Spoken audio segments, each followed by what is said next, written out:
Hello, fellow traders. 'Tis I, TheRumpledOne, coming to you Monday, October the 10th. The year's 2022. Let's talk trading. Need to make one pip with Walmal. And by the way, it's Columbus Day, so it's a slow holiday, and it's Thanksgiving in Canada. These videos are for educational purposes only. Your results may differ from mine and differ from Walmal's.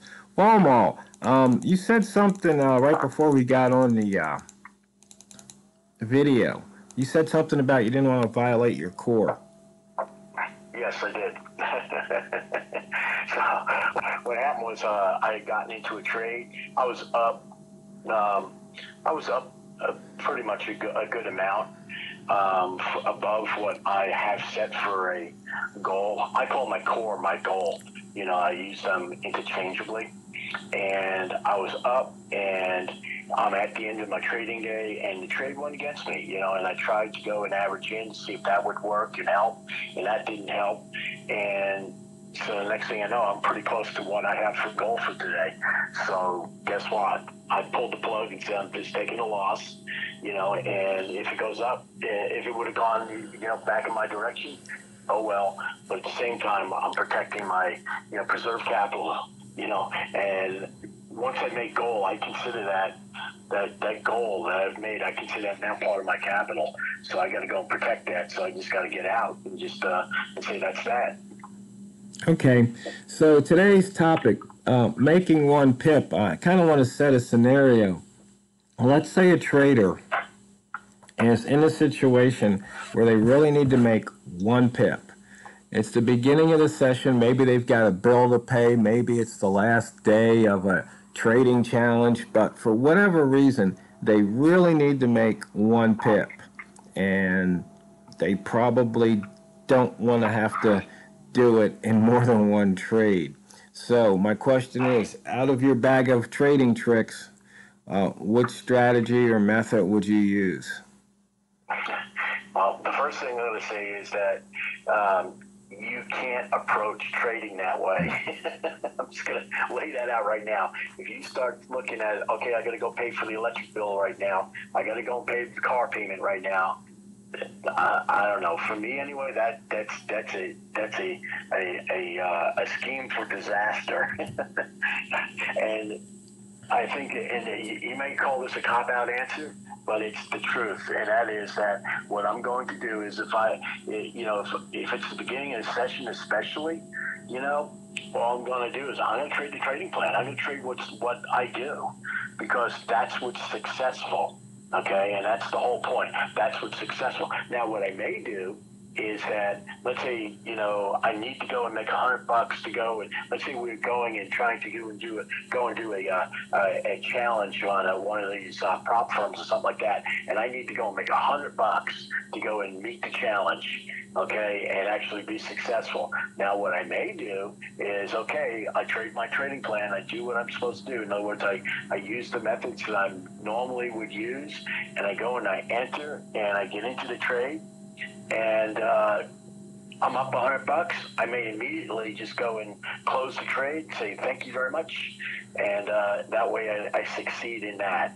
That's probably the one thing that I may do differently, but otherwise, no, I'm trading what's you know. It's sort of like, you know, the old expression. I'm gonna go and trade what got me here. You know, because that's the whole point. Because that's what's successful. That's what works on average. You know, if I start going and saying I'm going to go and try to do this so I can go and do that. Well, the problem is, you know, the market's got to vote in this, you know, and I can't veto that vote. As much as I may want to, it's got a hand in this, and I got to go and I got to go and play with my trading plan. I got to use that, and I got to go and, you know, live with the consequences of that as well. Yeah, well, I guess where I'm coming from, though, is some trades are like A trades, you know, some trades are maybe B trades, and some trades are just airball trades. So Right. that's what I was looking for. There might be, for example, you might say you might do a flip flop, you might do a turn trade, you might do a Walmart line. So that's what I guess is what I'm looking for.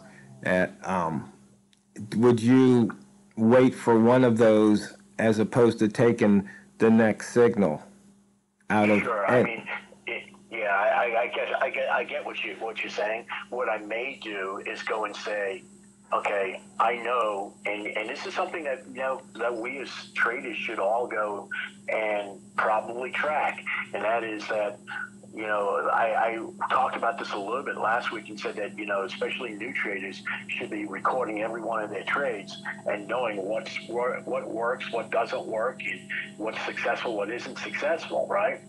And knowing what's your more high probability. In other words, if I'm really good at doing flip flop trades, I should know that. And if I'm really good at doing high low boxes, I should know that. If I'm really good, at Walmal trades, or let's say I'm really bad at Walmal trades, I should probably know that as well. And so because of that, what you may do is go and say, hey, I know I'm really good at going and making flip-flop trades work. I win them 80% of the time. And my next biggest one that I have, let's say is a Walmart trade, and I only win 60% of the time on that. Okay? And then you got to go and then at that point you may have to go in and include into that calculation, a situation of how much do you win, and does that affect that? You may have to go and play that calculus as well, and then after you do that, then you don't play. That's the trade. You just wait. Wait for the market to do it, because the trades that that you talk about all the time on this channel, Tiro, and the ones that I talk about on this channel all the time. Here's the reality. They happen every day. Even you just said that today's a bank holiday. Every one of those trades that I just mentioned off, okay, has happened multiple times in the time I've been trading. And I've been only trading now for roughly, what time is it now? Well, I'm coming in on 3 hours. But every one of those trades have happened, multiple times. And so you just wait for that, and you sit there, and it's sort of like I mean my sports analogies, but you're the batter, and that you're really good at hitting, high inside fastballs. Okay. Well, guess what? The pitcher knows that too, and so it becomes a waiting game. And the pitcher probably is going to try to pitch you away from that. Well, what do? You just wait, because eventually he's going to go and throw it either by mistake or because it has to. And you just go and wait for it, and then you lean into it when it happens. Well, maybe that's what you have to do as a trader. The problem is that just because you get the trade that you want, or get the setup that you want, that doesn't mean it's going to be successful. And that's the thing. It's not. It doesn't necessarily mean that it's going to be successful. Right, because I've got the what I call my PA price action simple template up here, and it has the horizontal lines every 10 pips.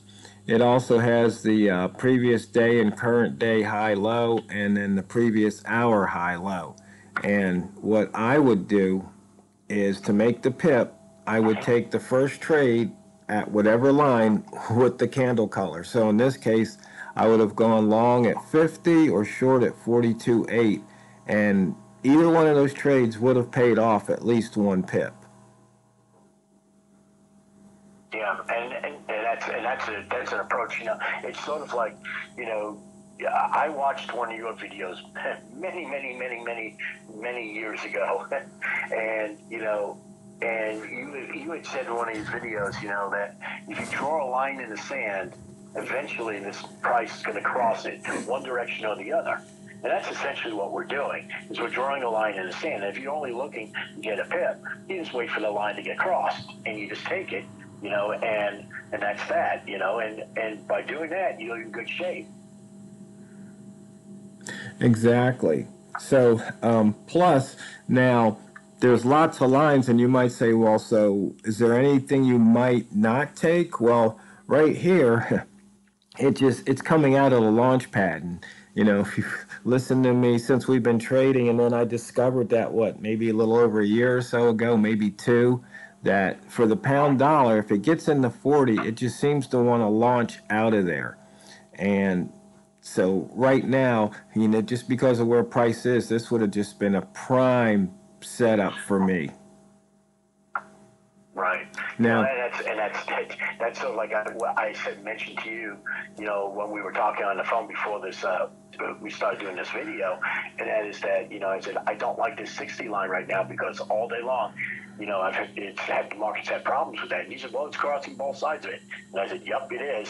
But the thing is, it seems like every time I was on it, I was on the wrong side of it. And we have to go and just put that into our calculus as we make decisions as to what we're doing.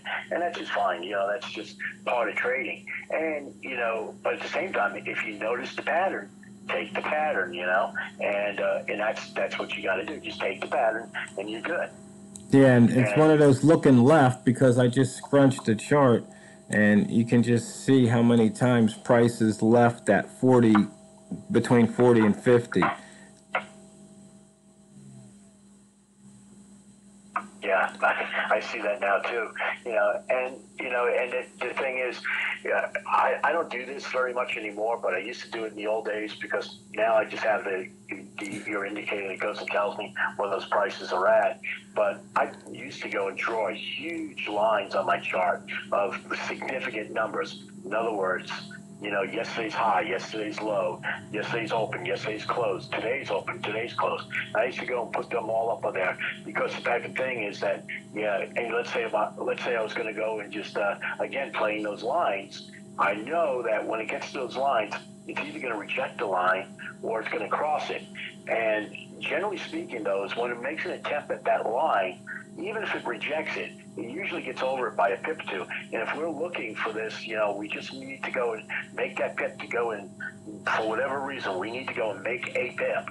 That sometimes that's a good bet, Now, of course, the brokers won't let you go and do this, but what you could do is, if they would, you literally set your stop, you set your TP right on the other side of the line, and you put your entry right at the line, but usually they want like a 2 or 3 pip, differential, right, before you can go and you can do that. But what you can do is put the pending order there, and you put your finger on the close button. If you got an EEA, you just put your finger on the close button, and just as soon as you see it, pop it and get out.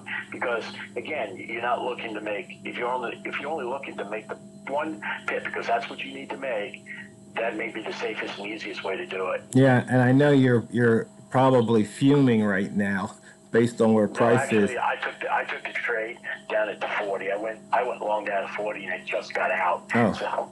So you made your money back. I made the money back that I lost, yes. So you see, boys and girls and non-binary traders, Walmal likes the launch pad. Well, what I saw down there at the bottom was I saw a flip-flop trade at the bottom, and what I did was I